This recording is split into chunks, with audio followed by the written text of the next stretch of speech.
Everyone, welcome to the third video of our unit number 2.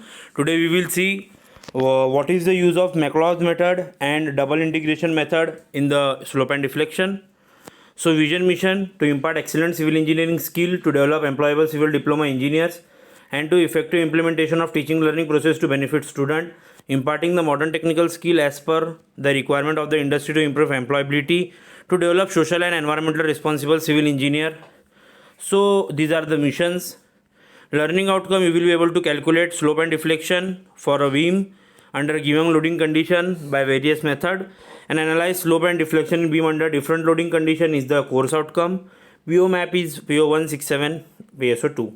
So these are the important conversions. In the last video also I had shown. So McLaws method is, it is useful to calculate slope and deflection. slope and deflection निकाल सकते हैं हम इससे, और इसमें beam के, जैसे कि ये देख रहे हैं आप, ये बीम के लोड के बाद एक सेक्शन लेना पड़ता है जिसको हम बोलते हैं एक्स एक्स सेक्शन, आगे न्यूमेरिकल में भी देखेंगे. फिर डिफरेंशियल इक्वेशन बनता है जो कि है M X is equals to E I D square Y by D x square. ये इक्वेशन का यूज़ करके हमको न्यूमेरिकल सॉल्व करना पड़ता है. तो सबसे पहले सिंपली सपोर्टेड बीम पर हम लोग देखेंगे न्यूमेरिकल, उसको एक इक्वेशन बनेगा, उसको फिर हम एक बार इंटीग्रेट करेंगे, फिर उसी को हम डबल से इंटीग्रेट करेंगे. जब पहली बार इंटीग्रेट करेंगे तो स्लोप इक्वेशन बनता है, और फिर से जब इंटीग्रेट करेंगे तो डिफ्लेक्शन इक्वेशन बनता है. इंटीग्रेशन का नाम आया तो बहुत हार्ड होता है, ऐसा कुछ नहीं है, सिंपल कैलकुलेशन है इसमें बस. ये पहला न्यूमेरिकल है. क्या बोलता है, तो पहले न्यूमेरिकल में हॉरिजॉन्टल स्टील गर्डर दिया हुआ है अपने को, दो लोड दिए हुए हैं 120 और 80 किलो न्यूटन के, और 120 3.5 पे लगाए, 80 6.5 पे लगाए. तो आई की वैल्यू जो दी हुई थी क्वेश्चन में वो थी 16 इंटू 10⁸ mm⁴. हमने उसको मीटर में कन्वर्ट कर दिए. क्या करेंगे, क्या इंपॉर्टेंट कन्वर्शन है, मीटर में कन्वर्ट करना है तो 10⁻⁻12 से मल्टीप्लाई कर देंगे, वैसे ही हमने किए हैं. देन ई भी हमने कन्वर्ट कर दिए, एम पी ए मतलब न्यूटन पर mm स्क्वायर में दिया था, हमने किलो न्यूटन पर मीटर स्क्वायर में करे. कन्वर्जन आप लोग ध्यान में रखिए. फिर उसके बाद हमारी पहली स्टेप रहेंगी, हमको support reaction R A R B find out करना है. आर ए आर बी हम लोग summation of F Y is equals to 0 ले लिए, तो ऊपर जाएगा तो पॉजिटिव, नीचे आएगा तो निगेटिव. तो ये इक्वेशन बना R A plus R B is equals to 200. हमने फर्स्ट ईयर में भी ये देखे थे कैसे सॉल्व करते हैं, हमने मोमेंट ऑफ इनर्शिया में भी देखे थे, मॉस में भी देखे थे. तो ये समीशन ऑफ मोमेंट एट ए कर देंगे, क्लॉकवाइज हो जाएगा पॉजिटिव, एंटी क्लॉकवाइज होगा निगेटिव, और इसका हम यूज़ करके आर ए आर बी निकाल देंगे. अब इसमें 120 इंटू 3 दिया है तो ये 120 है, जो ये हमने समेशन ऑफ मोमेंट एट ए बोला है तो ये ए है, तो 120 को यहाँ तक पहुँचाना है, फिर 80 को यहाँ तक पहुँचाना है, और फिर ये आर बी को यहाँ तक पहुँचाना है. देन ये सॉल्व करने के बाद हम आर ए आर बी मिल गया. हमारा आपसे पहला क्या था, हम सेक्शन लेंगे लोड के बाद, हमने ये सेक्शन लिए लोड के बाद. अब हर एक पॉइंट को ये लोड तक पहुंचाना है, तो ए को अगर यहाँ तक जाना रहेगा तो एक्स डिस्टेंस कवर करेगा, हमको मालूम नहीं है. फिर अगर सी को जाना है यहाँ तक तो एक्स माइनस 3.5 कवर करेगा. अगर 80 को जाना है यहाँ तक तो x minus 6.5 plus 3.5 that is 10 distance cover करेगा. तो सबसे पहले E I D square Y by D x square is equals to M into x. पहली वैल्यू कौन सी जा रही है, R A 120 I, 120 into x minus 120 into x minus 3 minus 80 into x minus 9.5. यहाँ 3.5 नहीं है, यहाँ 3 है. ओके.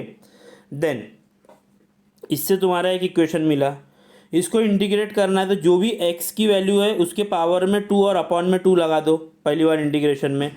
तो D square Y by D x square है, उसका पावर कम होगा और इज इक्वल्स टू की उधर से पावर बढ़ते जाएगा. तो E I d y by D x हो गया ये, और ये क्या हो गया 120 इंटू एक्स स्क्वायर बाई 2.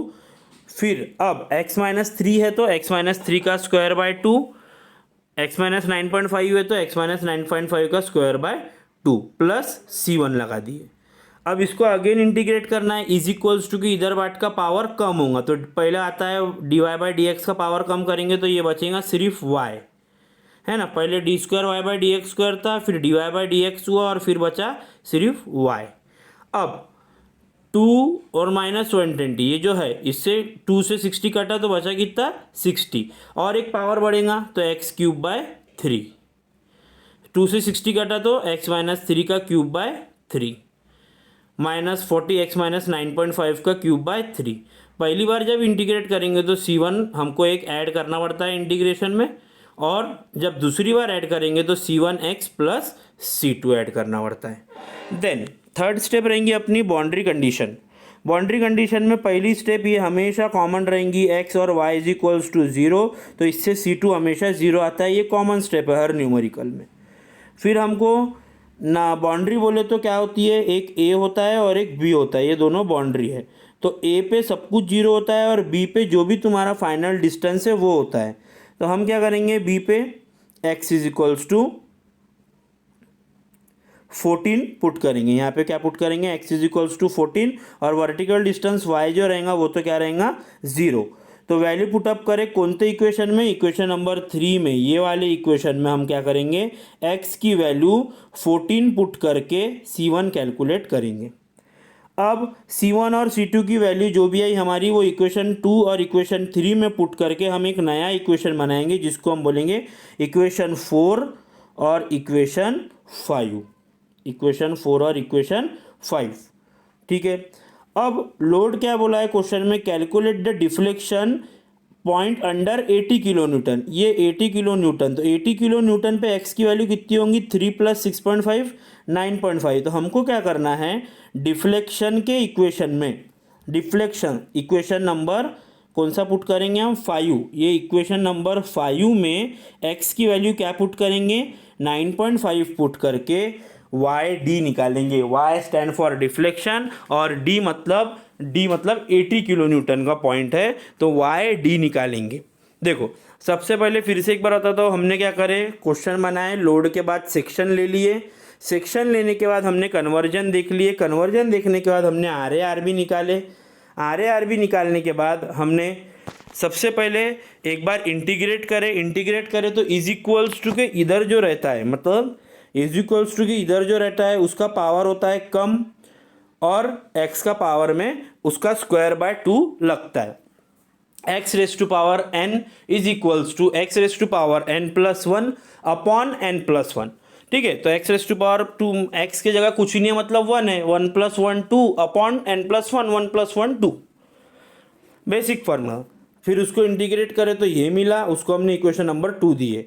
फिर से एक बार इंटीग्रेट करेंगे, तो फिर से एक बार इंटीग्रेट करने के बाद dy/dx का और पावर कम हुआ और x को और पावर बढ़ गया, तो क्यूब/3 ऐसा हो गया।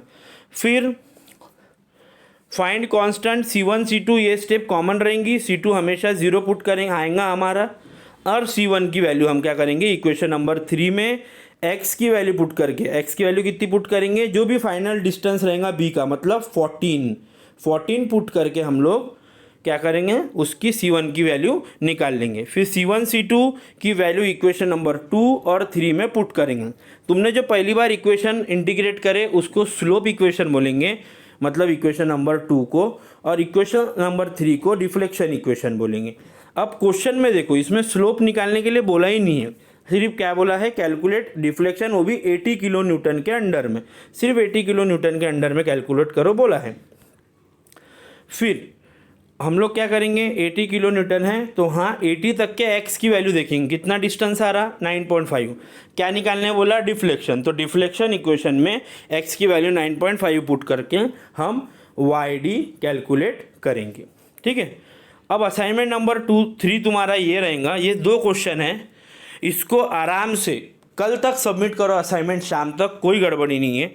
आराम से उसका डायग्राम बनाओ, डायग्राम बनाने के बाद उसका जो भी, जैसा मैंने बोला, ये न्यूमेरिकल देख के वैसा न्यूमेरिकल ट्राई करो। कल इंटरैक्टिव क्लासेस में मैं लूँगा, ओके, ये न्यूमेरिकल भी, और इसको अच्छे से ट्राई करके सॉल्व करो। तो हमने मैक्लॉज मेथड सिंपली सपोर्टेड बीम पर हमने देखे न्यूमेरिकल आज, कल हम लोग देखेंगे कैंटिलीवर बीम, एंड देन हम लोग यूनिट नंबर 6 ट्रस के साथ चालू करेंगे। Thank you and have a nice day.